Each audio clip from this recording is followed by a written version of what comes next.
פיקוח נפש דוחה שבת, אז פיקוח נפש דוחה גם את הפנטזיות המשיחיות שלכם של חידוש ההתיישבות היהודית בלב אוכלוסייה פלסטינית של 2.3 מיליון איש.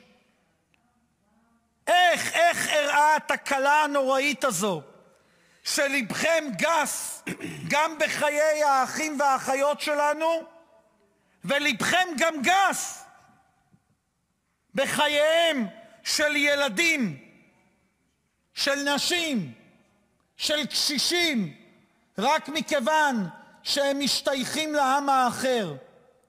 איפה במסורת ישראל למדתם את גסות הרוח הזו שמביאה חברי וחברות כנסת לעמוד כאן על הבמה ולומר שבקרב 2.3 מיליון פלסטינים אין אף אדם חף מפשע?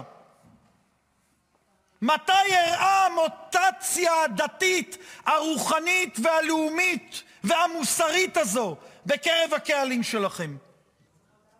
מתי נדפק ה-DNA היהודי והדמוקרטי שלכם, שעומדת כאן מחוקקת ואומרת שבקרב 2.3 מיליון איש אין אחד חף מפשע?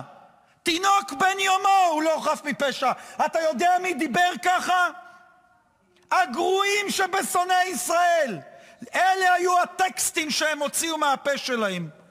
ואתם נושאים את שמה של תורת ישראל בפיכם. בגאון.